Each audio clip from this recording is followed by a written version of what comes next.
Welcome back, everybody. In today's video, I'm going to talk about structs and classes. But before I do that, you'll notice that sort of move some things around here. Our main CPP file only has the main function in it, and it includes the functions.h file, which I've created now. Functions.h contains the declarations of all of our functions that we've made in the past few videos here, and it includes IOStream and string in there. And we got this if-def thing going on. I'll explain that in a second. And the other file that we have is the secretcode.cpp file. It's just a CPP file that has this function in it that we sort of created a while back, and it also includes functions.h. So again, that's just to sort of make our code easier to maintain. You want to make sure to spread out your code among different files and make sure that they're in appropriate files, not just for the sake of having files either, but just so that everything is organized in a way that is maintainable and easy to for you to read and look at and deal with, and for teammates to deal with as well. Okay, so structs versus classes. So let me explain this real quick. Structs are in C, and classes are in C++. Now, structs are also in C++, but they've sort of gotten a big upgrade from what they had in C. Structs act pretty much like classes do in C++, except for one major difference, which is that structs are public by default and classes are private by default. So you'll see what I mean in a little bit. So if you have a struct, then its members will be public, and if you have a class, then its members will be private, unless you say otherwise.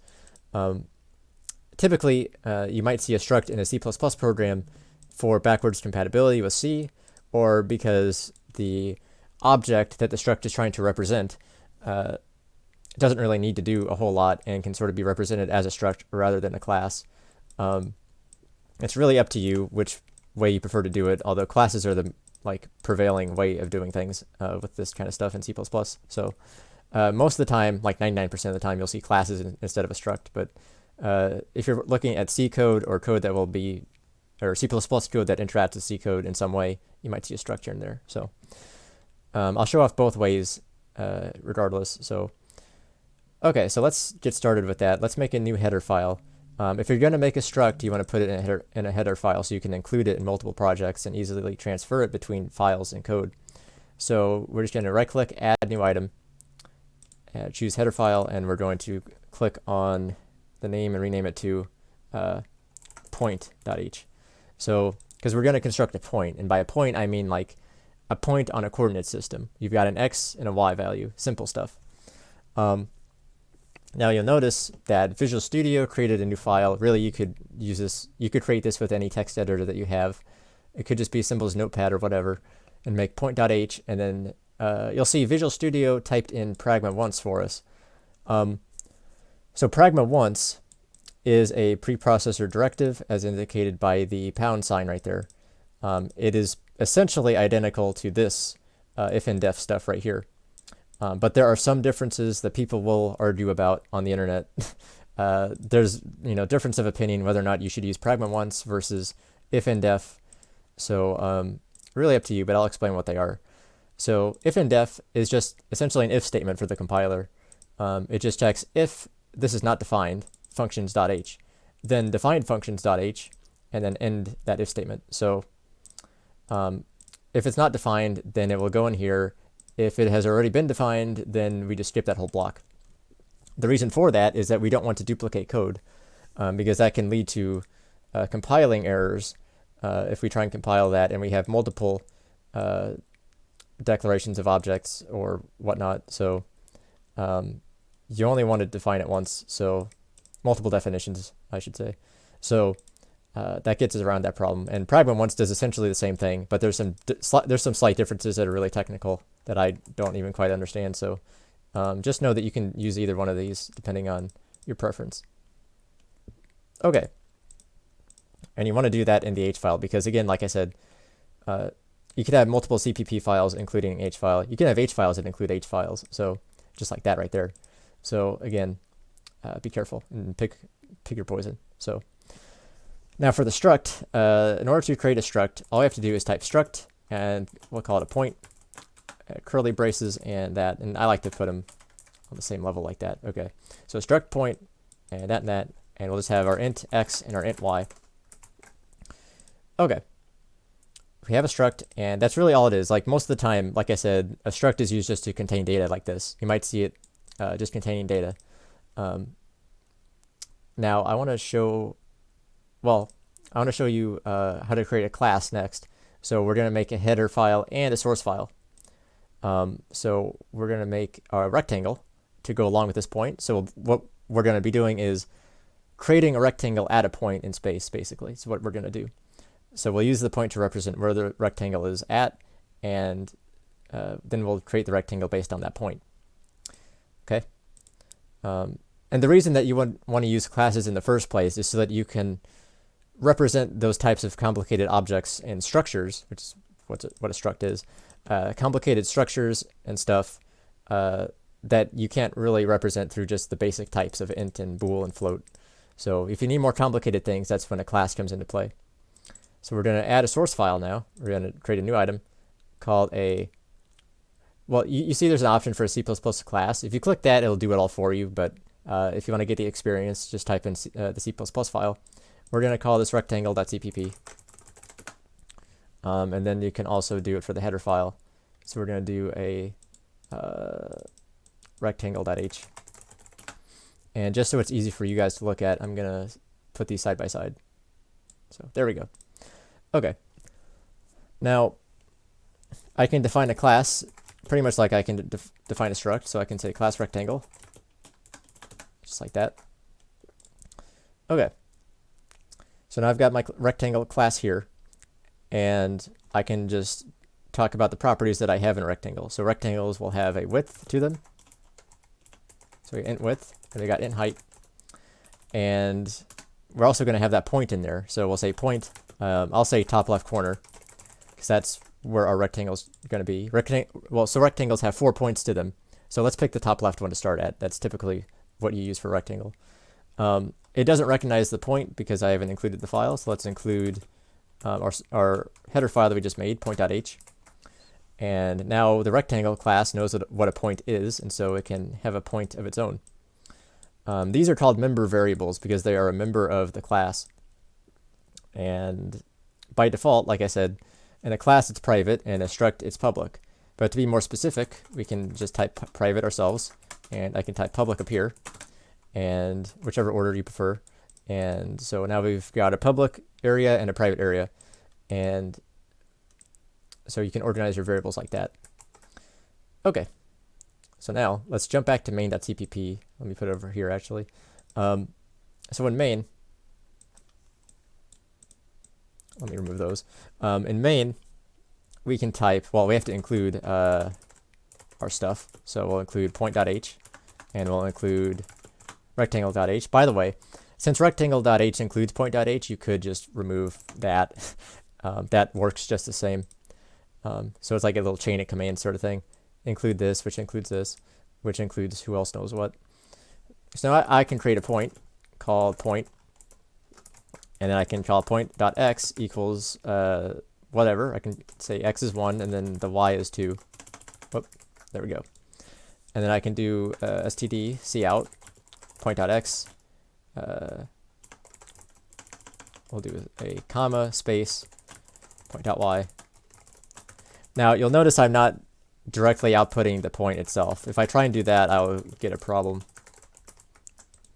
See?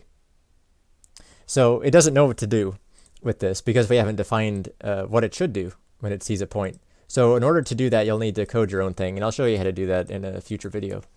But for right now, we're just going to output the member variables because it knows how to output an integer to the screen. So we can do that, and then let's also do one for the rectangle. Rectangle. Now here's the problem though. If I try and type in rectangle.width, like I said, it's a private variable. So we can't actually grab it from out here. The only thing that has access to these private variables is the object itself. So when I create a point, that's an object. I create a rectangle, that's an object. If I create 2 points, point 2, or even I can create as many of these as I want really. So the class is called point, but we have 3 different objects or 3 different instances of that point class. And so they call this instantiation whenever you create an instance of an object or an instance of a class. So just keep that in mind that if I have multiple rectangles, rectangle 1 cannot access rectangle 2's width, and rectangle 2 cannot access rectangle 1's width. So it's specific to that instance. Only that instance has access to that private variable. Okay? Unless it's a static private variable. Okay, so, but we'll get into that. So, let's ignore that for right now and just print our point to the screen. Oh, I forgot to comment out all the other stuff. But yeah, so our point is at 1 and 2. Okay. Let's comment that stuff out because we don't need to see that. You could just delete it, but I don't like to delete stuff. If I took the effort to make it, I don't like to delete it. But if you're writing like a program that's a little more sophisticated and stuff, like this is just a tutorial program for you guys to see, so I don't want to really delete it. But really, I don't recommend leaving comments like this around if they're not useful anymore.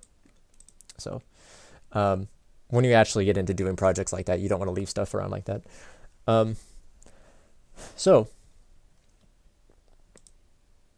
we've got our point, and it can be printed to the screen, but we need a way to get that point into the rectangle. So in order to do that, we need a constructor if we want to keep these things private. So the constructor constructs an object. Okay, so let's create our constructor here in the rectangle class header. So we'll say rectangle. Actually, I kind of wrote this down, so let me see what I got. Yeah, here we go. We want to use we want an X, Y, width, and height. And by the way, I'll just go ahead and do this as well. You can overload your constructors as well.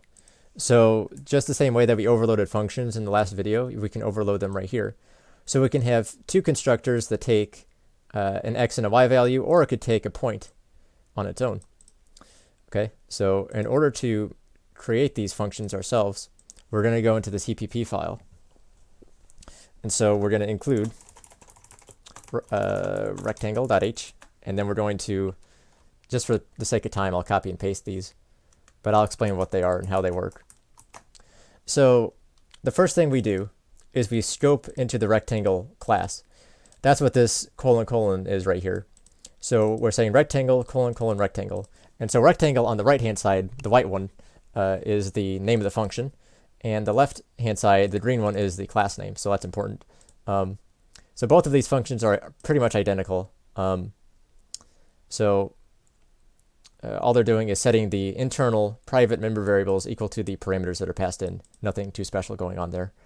And depending on whether or not the rectangle is passed 2 integers or a point, it'll either go to this one or to this one. So that's pretty neat. That's one of the huge benefits of overloading functions. So now we can say rectangle equals rectangle, and we could pass in our point, and then we'll give it a width and a height like that. Or I could do rectangle rect2 equals rectangle 1, 5, and then 30, 40, something like that.